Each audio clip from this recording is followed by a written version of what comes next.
se referindo à dilatação de um fio ou de uma barra de metal, porque a dilatação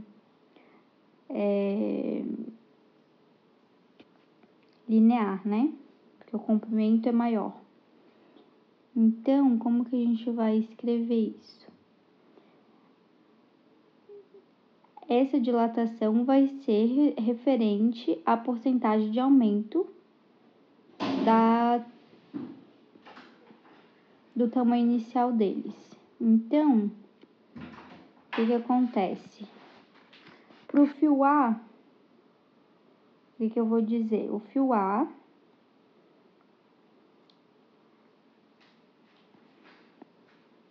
vai ser a variação da dilatação. Como é 2%, eu vou botar 0,02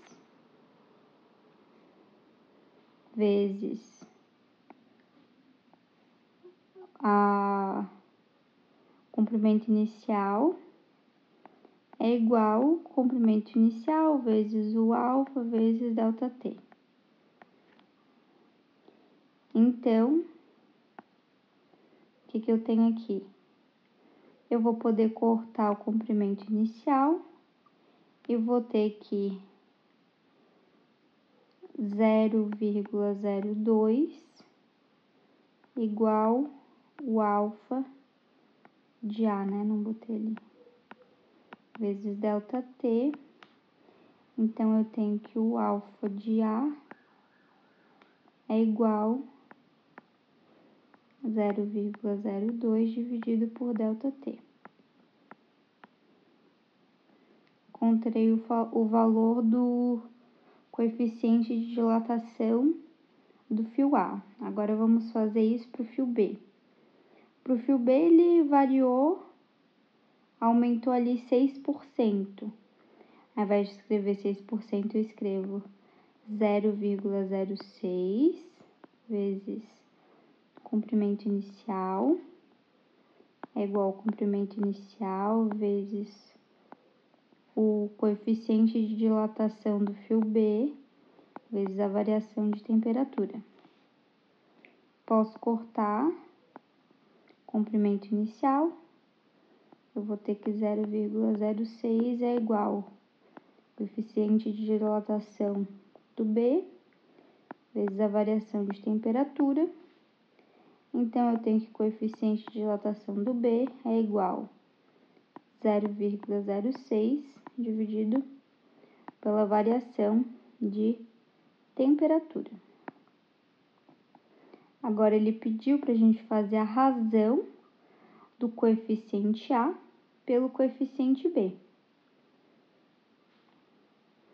A razão de um coeficiente pelo outro é literalmente pegar e dividir, né?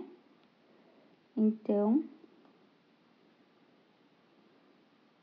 é isso que a gente vai fazer. Coeficiente A dividido pelo coeficiente B é igual a 0,02 dividido por ΔT dividido por 0,06 dividido por ΔT. Como a gente tem divisão entre frações, a gente mantém a primeira fração e multiplica pelo inverso da segunda. Vai ficar assim, 0,02 dividido por ΔT vezes ΔT dividido por 0,06. Aí eu posso cortar o ΔT e vai me dar que é 0,02 dividido por 0,06. É a mesma coisa que eu fazer multiplicar por 100 em cima, multiplicar por 100 embaixo. Vai ficar 2 dividido por 6.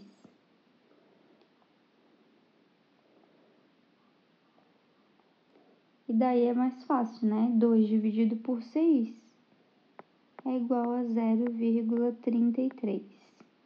Então, essa é a razão. Que é uma dízima, né? Periódica. 0,33, ok?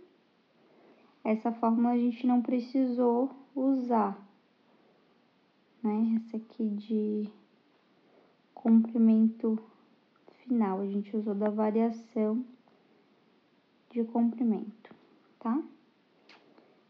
Vamos para a próxima.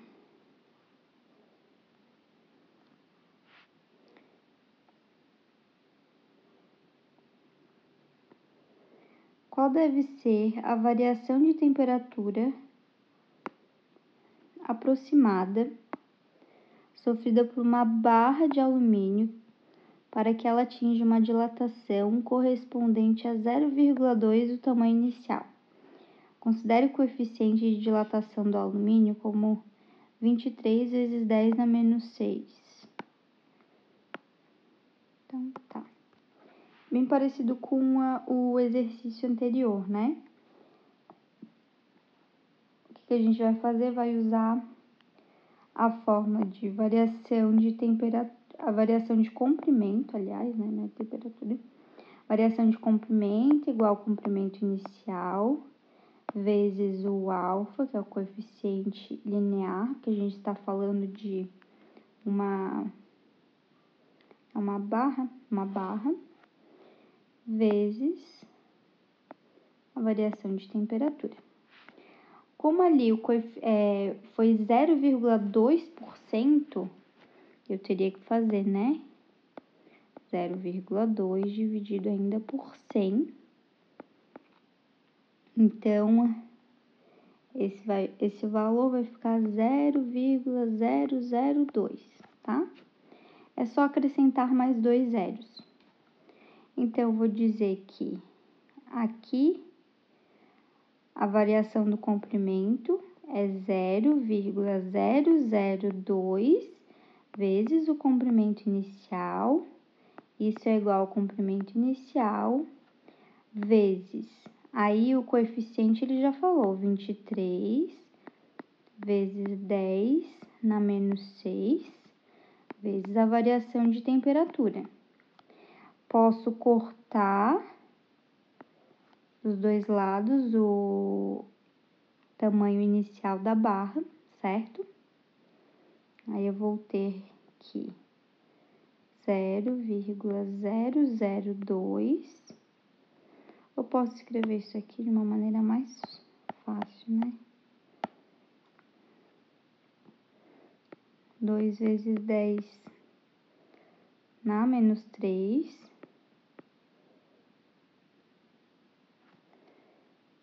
Dividido, vou passar esse 23 para o outro lado dividindo, né? 23 vezes 10 a menos 6, isso é igual ao delta T.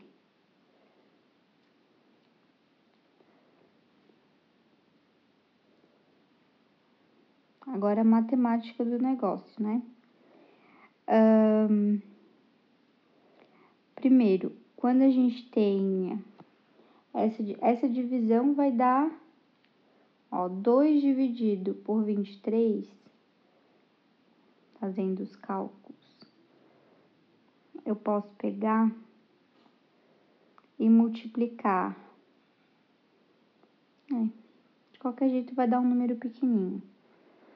Isso aqui, então, delta T é igual 2 dividido por 23 vai ficar 0,086 vezes, quando a gente tem divisão de expoentes com a mesma base, no caso a base é 10, a gente diminui o expoente. Então, vezes 10 na menos 3 menos 6.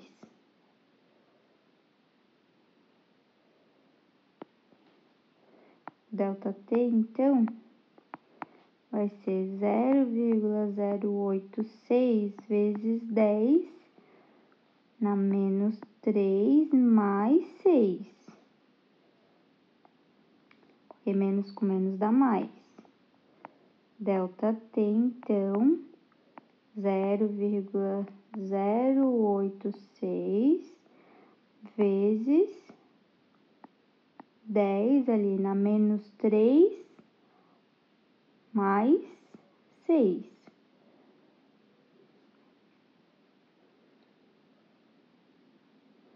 Isso aqui vai ficar na 3. ΔT é igual, como é na 3, eu vou pegar essa vírgula e vou passar 3 casas para frente. Então, vai ficar aproximadamente 86 graus.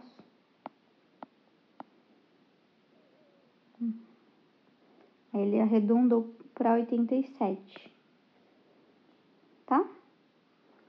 Então, foi isso, explicando bem a matemática passo a passo, que é 86,9, na verdade, né? Mas aí, arredondando para 87 graus. A gente usou essa formulazinha aqui. Ok?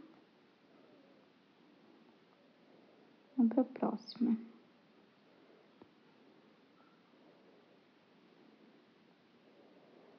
Quando um frasco completamente cheio de líquido é aquecido, verifica-se um certo volume de líquido transbordado.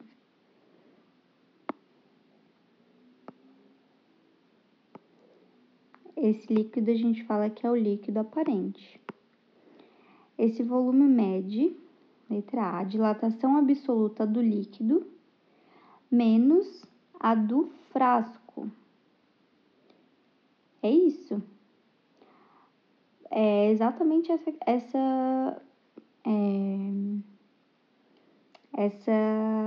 é o conceito de líquido transbordado ou de dilatação aparente. É a dilatação absoluta do líquido menos a do frasco. Porque quando o líquido no interior do frasco é aquecido, o frasco também é. Então, é o líquido e o frasco que vão sofrer dilatação. O volume do líquido que transborda do frasco é apenas a dilatação aparente do líquido. E a dilatação aparente do líquido é a dilatação absoluta dele menos a dilatação do frasco. Então, é um conceito aqui. A gente chama isso de volume aparente ou dilatação aparente, né? Dilatação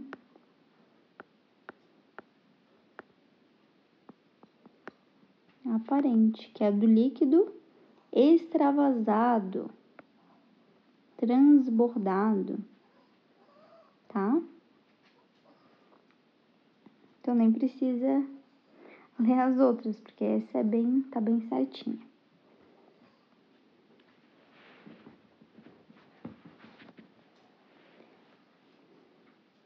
Na próxima questão. Um líquido é colocado em um recipiente a uma temperatura inicial de 20 graus Celsius. Em seguida, ele é aquecido até atingir a temperatura de 80 graus Celsius. Sabendo que o coeficiente de dilatação volumétrica desse líquido é 3,8 vezes 10 na menos 4 e o volume inicial é 500 ml, calcule a dilatação sofrida pelo líquido. Despreze, a dilatação do recipiente. Então, tá. Agora, a gente está falando de variação de volume. A variação de volume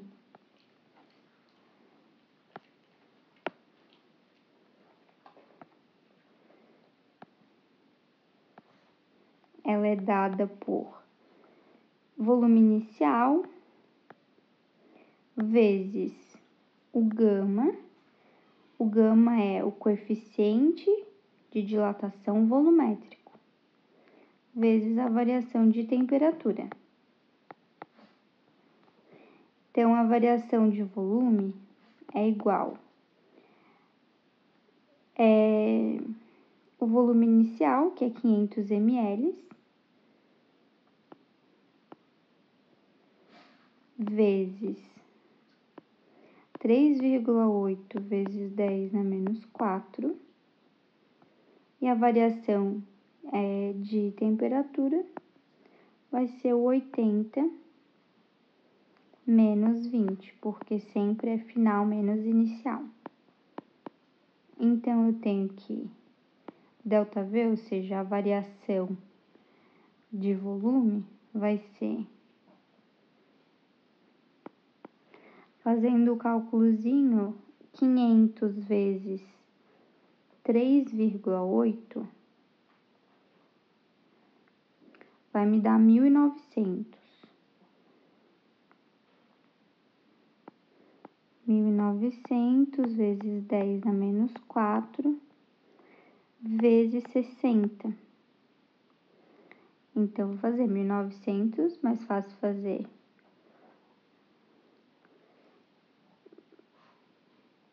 Resolvendo isso, vai ficar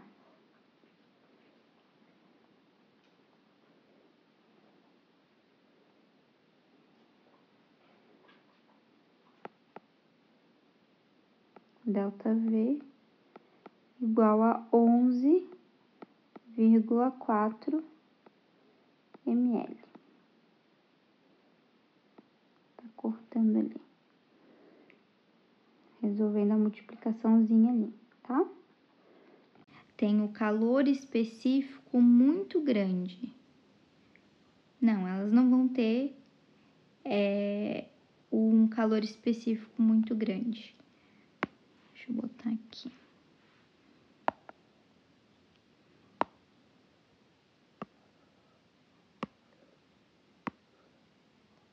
Letra B, tem temperatura muito baixa? Não. Letra C, tem capacidade térmica muito pequena. É isso. A capacidade térmica das fagulhas é muito pequena, né? Porque ela tem uma massa muito pequena. Então, a capacidade térmica dela é baixa também, justamente por causa da massa. A capacidade térmica a gente sempre tem que lembrar que tem a ver com a massa do que a gente está analisando, da substância, do corpo, tá? Nesse caso é do corpo, porque se fosse substância seria calor específico, né?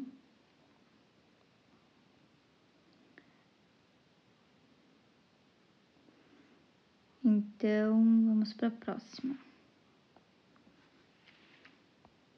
Um líquido é aquecido por meio de uma fonte térmica que provê 50 calorias por minuto. Observa-se que 200 gramas desse líquido se aquecem de 20 graus Celsius em 20 minutos. Qual é o calor específico do líquido medido em calorias por graus Celsius? Então, vamos lá.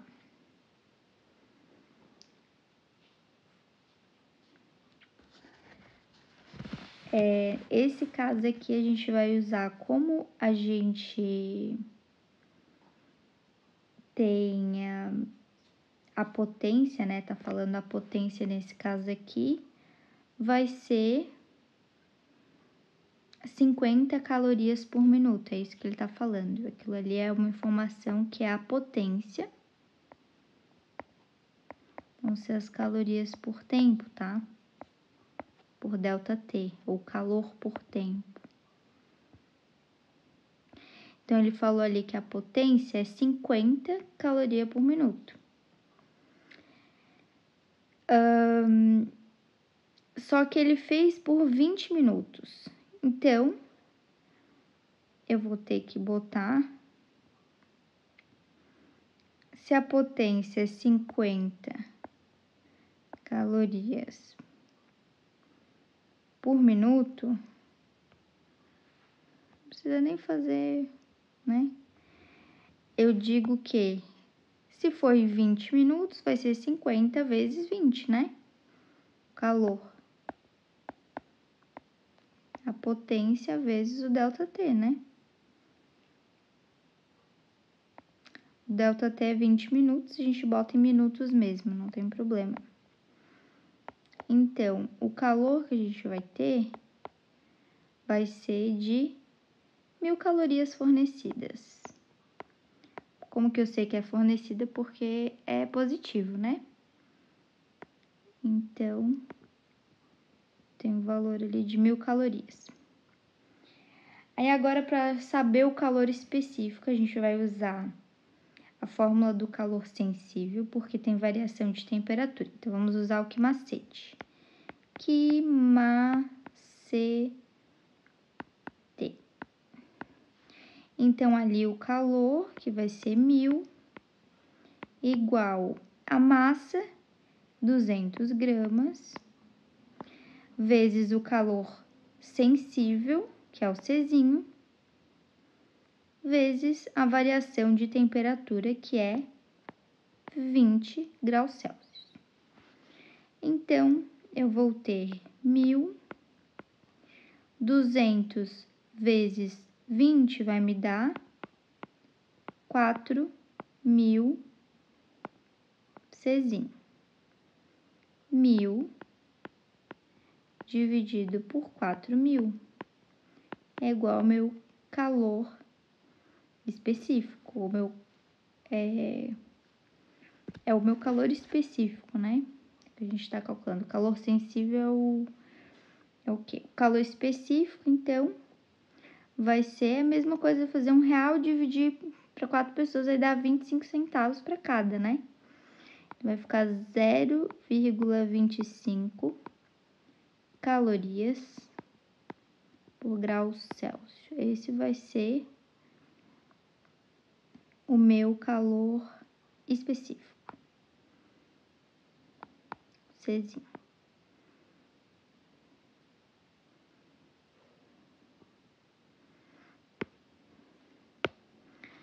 Zero vírgula 25, ok?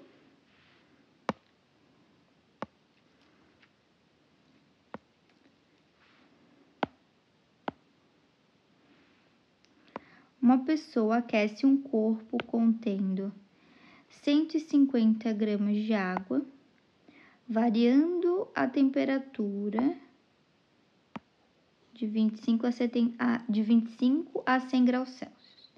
Sabendo que o calor específico da água é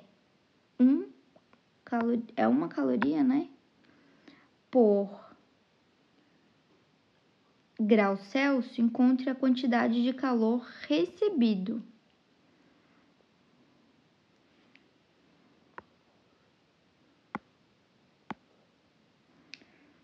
A gente vai usar, vai ter a variação de temperatura, só que sem a variação do estado físico. Então, vamos usar o Quimacete de novo. A gente tá falando de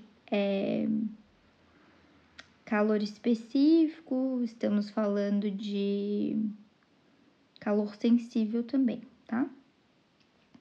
Então, vamos lá, o Quimacete.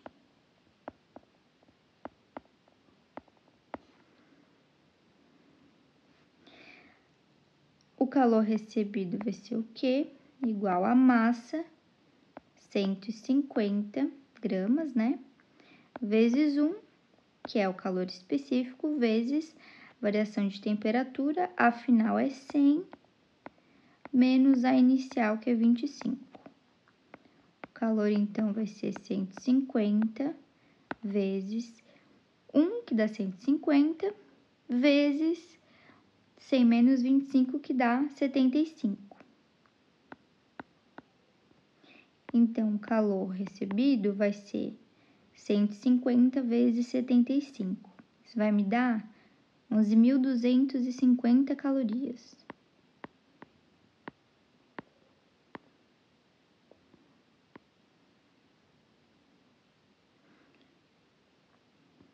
Eu sei que é um calor que foi recebido porque ele é positivo.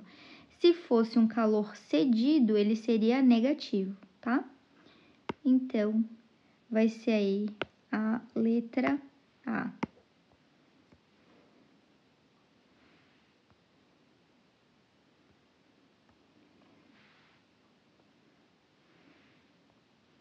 Um corpo sofre uma variação de temperatura de 100 graus Celsius quando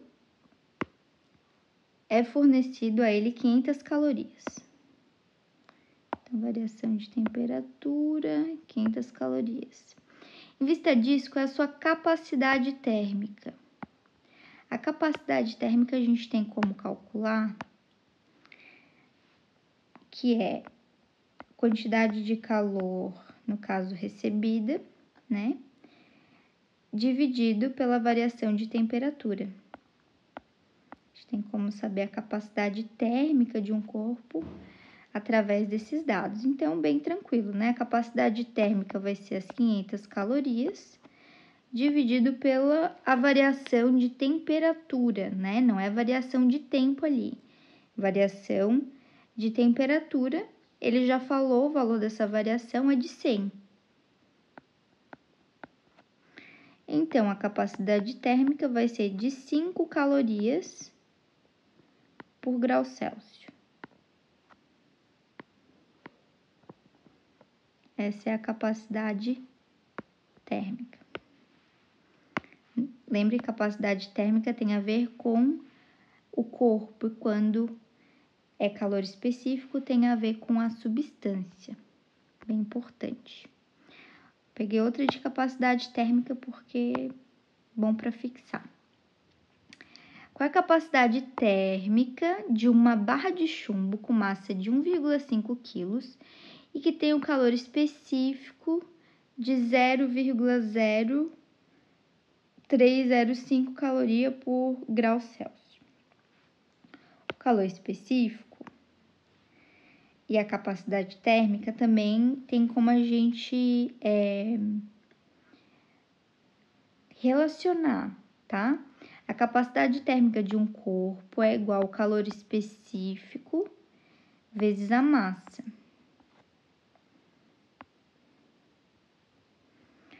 Ali está em quilos, a gente não vai usar quilo, a gente usa em gramas.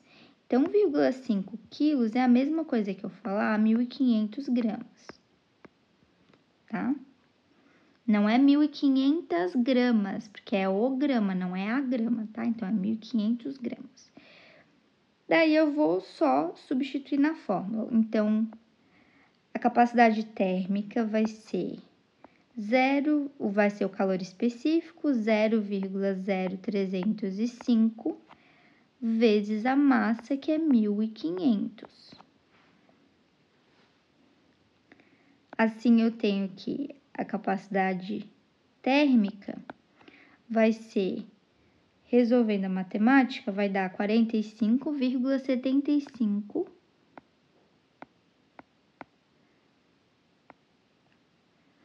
calorias por grau Celsius. Então, seria a letra C. A gente tem que parar de ficar com medo de fazer multiplicação com número com vírgula, tudo isso. É para treinar, porque às vezes isso derruba. As pessoas que não têm a matemática básica não conseguem se desenvolver em física, porque chega aqui e não vai conseguir, sabe? Não lembra das regras de potenciação, não lembra de outros tipos de regras da matemática. Então, é muito importante, tá?